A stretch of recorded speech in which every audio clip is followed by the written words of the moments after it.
let's finish this edition of the Rolling Stone Gang with a real side splitter. Again, to go back to something that I said in the very first video, I almost feel sometimes that we're living in a Monty Python sketch, only much deadlier. It's as if the humor of Monty Python were a bunch of knives, actual knives being thrown at you, and at the end of the sketch, instead of just getting up and cleaning the stage off for the next sketch, you just bled to death right there, because the complete zaniness and the complete lack of reality had caught up with you and killed you. Let me ask a question, gang. What are schools for? That's a serious question. What are schools for? Now, if you said, well, they are to actually teach children fundamental skills for the rest of their lives. They're to teach fundamental skills, the 3 R's, as they used to be called: reading, writing, arithmetic. Some would even go further than that and say that schools are there to actually form children into better human beings. This is why we need a liberal education. Education can't simply be utilitarian. Oh, we'll teach you this because it will be useful to you. No, it needed to be liberal in the sense of, we are teaching this because it will enrich your life, genuinely enrich your life, which is why we teach the liberal education would teach natural sciences, history, philosophy, theology, etc. Now, I tend more towards that definition. Okay, but it's also true that you can't have a liberal education unless you get some of the utilitarian requirements out of the way, right? You can't read Plato. You can't appreciate Thomas Aquinas. You cannot read the letters of George Washington if you can't read.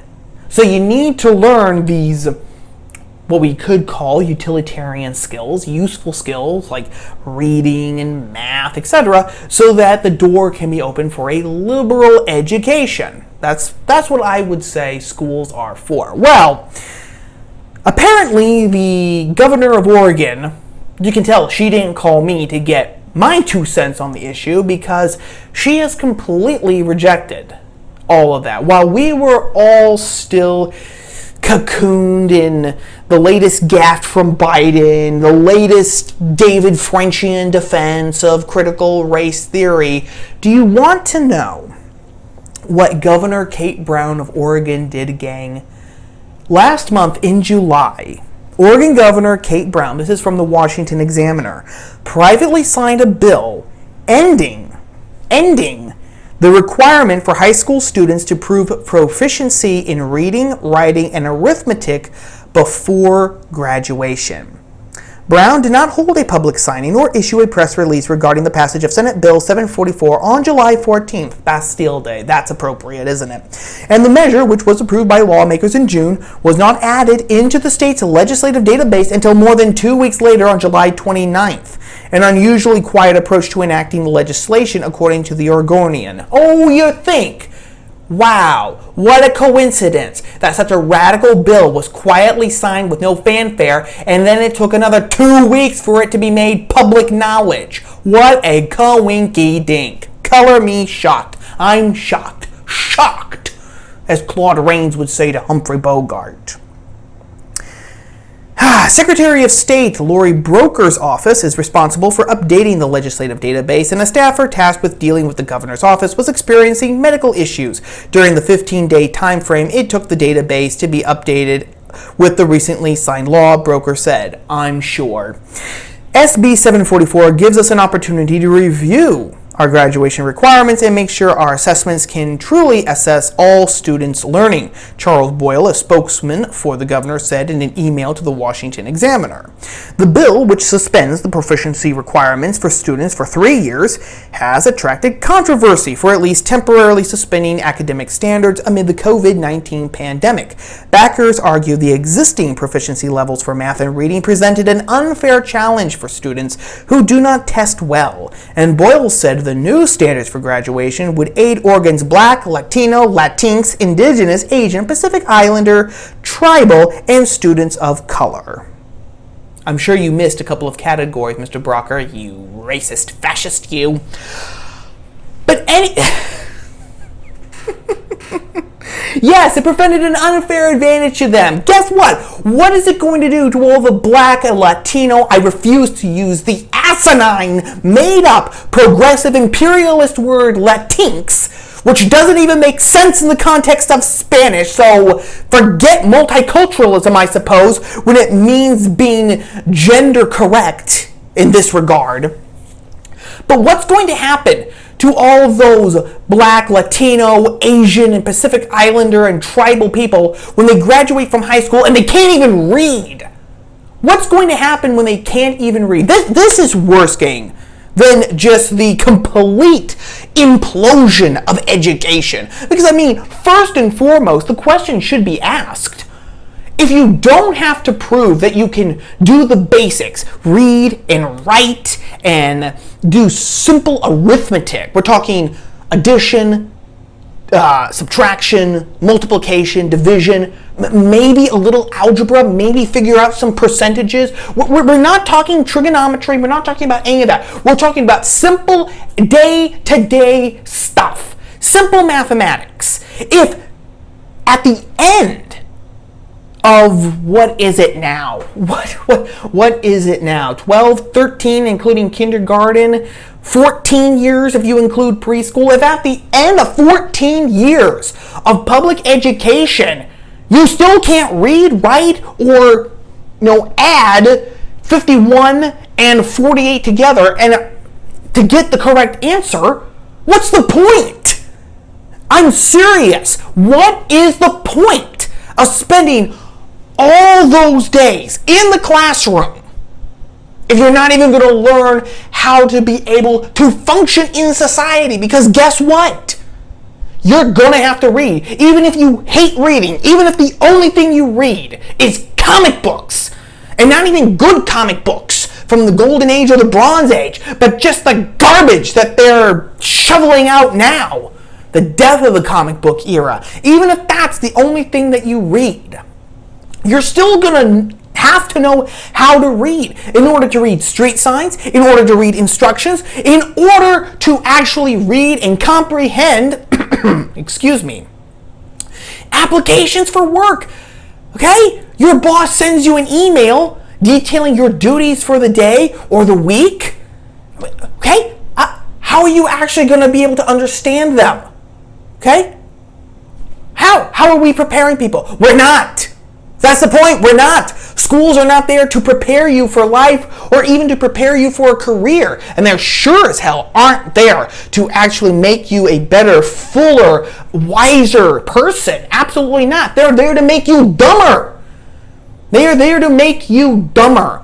And we are already seeing, because this actually goes deeper than just the end of education, gang. It does. It always does. It always goes deeper. I know I fling that phrase out like a jackrabbit on a date, but it's true. So many of these stories have deeper implications. So I'm going to tell you a story, because what is actually happening, it's not just the implosion of education.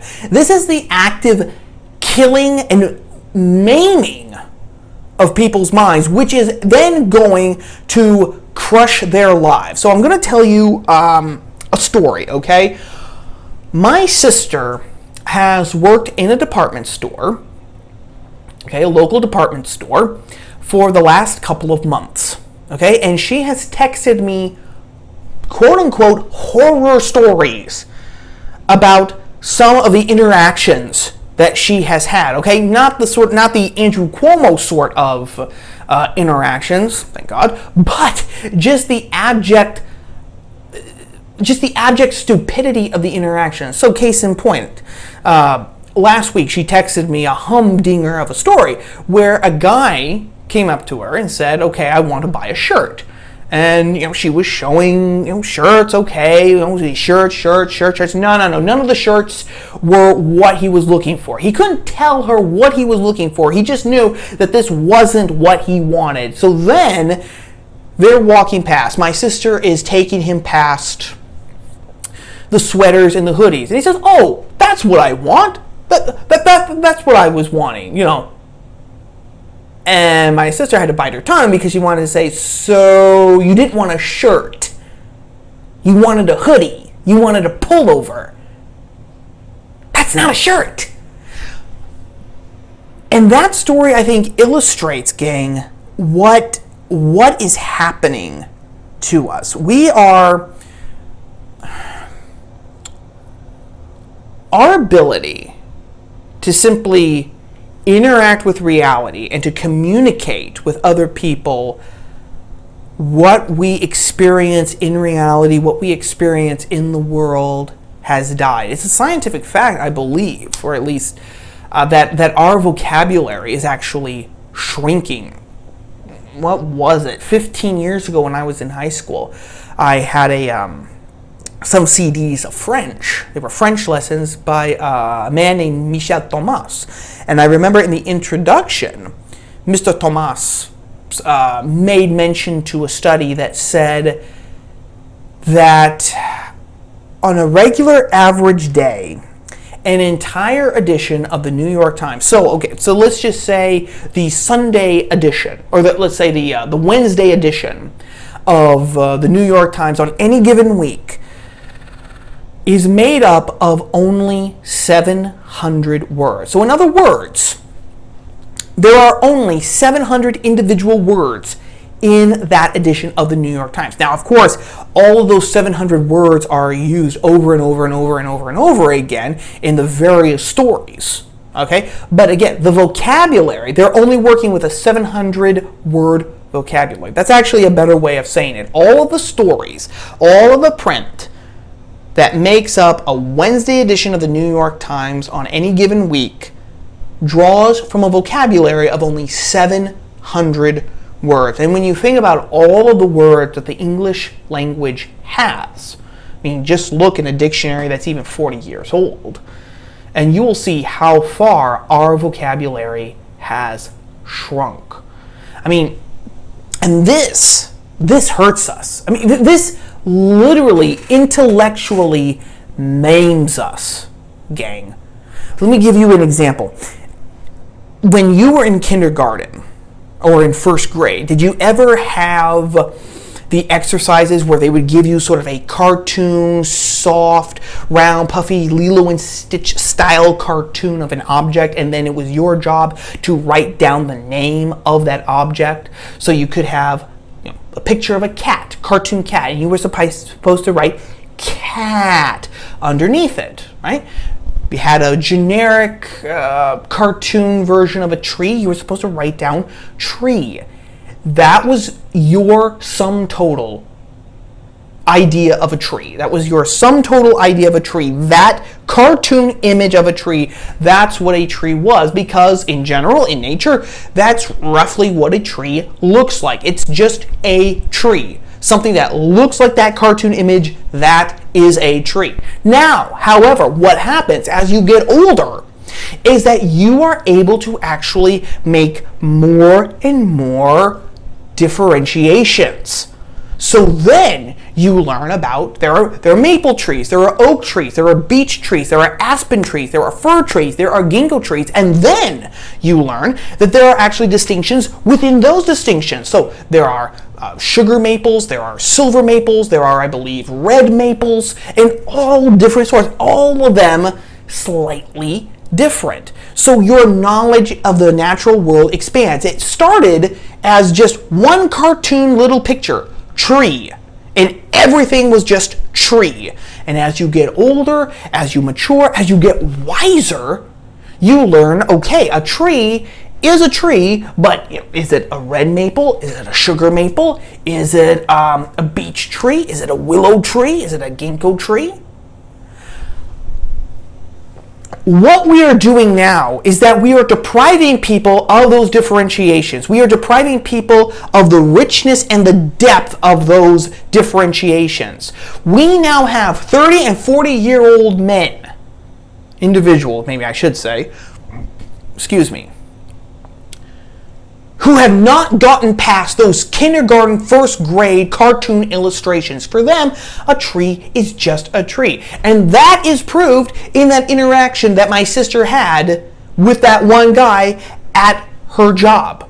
Okay, he could not distinguish between t-shirts, dress shirts, casual polo shirts, sweaters, vests, cardigans, pullovers, sweaters, or anything like that. He couldn't. For him, they were all just shirt. That was it. That was as far as his mind could go. That's how deep his mind could go. Well, now what sort of interactions with reality can you have when you are limited like that? Hardly any. You can hardly have any. Now, take that a step further. What sort of communication can you have with other human beings when your vocabulary, when your mentality, when your ideas are limited to that degree, are shriveled to that degree? None. You can't have any. And then that hurts us. That hurts us first because that's going to deprive you of opportunities, okay? Whether that's for jobs, whether that's for whole careers, opportunities of various shapes and sizes, it's going to deprive you. Second of all, it's going to impoverish you personally because you are just simply going to be playing in the mud puddle, and you are never even going to notice that an entire ocean is out there for your exploration. You're never going to even know that it exists. And then that's going to hurt you, because this was actually something that I just saw on Instagram. Jordan Peterson, I should say Dr. Jordan Peterson, who I never was like a rabid fan of, but I've listened to some of his lectures on YouTube, and a lot of what he says makes sense. I think a lot of what he says is also true. Don't agree with everything that he says. That's practically impossible, but I think he gets a lot of things right, and I think that he says a lot of things that definitely need to be said. But in this clip from, I believe it was his podcast that he uploaded a few days ago on his Instagram page, he made the point that if you do not have command of your native language, then you are basically shooting yourself in the foot, because you will not be perceived as intelligent, you will not be perceived as competent or witty or smooth or sophisticated, talented, anything like that. You're going to be seen as clumsy, clunky, stodgy, erratic, shallow. And not only does that deprive you of opportunity, of friendships, of possibilities. Like he said, you're never going to get laid if you stay like that. But then what that does is that is actually going to make you very resentful. That is going to make you resentful because somewhere in the back of your consciousness, you're going to know that something is wrong. Now, you might not have the vocabulary, you might not even have the synaptic networks to actually connect what is wrong, but you'll know. You will have a tingle in the stomach saying something is wrong.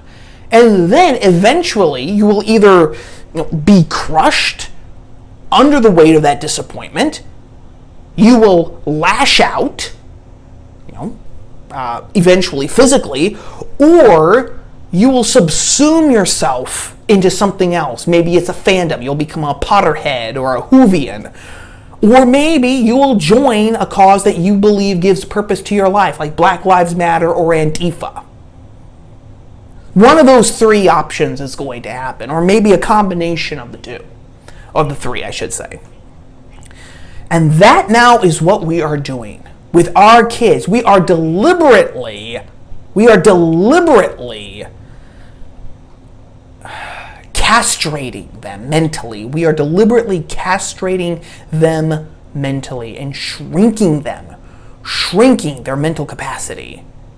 All in the name of equity. Just so that they, not even so that they can feel better about themselves, but so that they can flout their so-called woke virtue, so that they can retain whatever piddly shreds of power and cultural relevance that they have. And I have nothing but disdain for these Lilliputians and these I can't even say what I want to call them, gang, because I make it a point to try not to swear on this channel because this is supposed to be for everyone. So, just to wrap this up all nice with a bow, parents, get your kids out of the public education system. Do it now. Find a way, do it now. If you're not a parent, okay, but you're an adult, then maybe work with your local community, volunteer for a homeschool association or a private school organization, work with your church, help maybe some people that you know who want to homeschool, try just to, or just put it out there like, hey, you know what, I don't know what you need, but ask me and I'll see if I can help. If you're not a parent, if you're not an adult, if you're a student right now, whether that's middle school, high school, or college, then you're being rooked and you're being conned by the education system, okay? And you need to actually take it upon yourself and actually share with others a path towards real education. I will link to a video that I actually made in regards to that at the end of this video. And having said that, gang, I am wrapping things up because it is now the weekend for me as well. So have a great weekend, gang. Don't let it get you down. Again, they want you depressed and they want you defeated because that just makes it easier for them to walk all over you. Stay safe and stay free by daring to read, think, speak, and write. And I will talk to you soon. Ciao.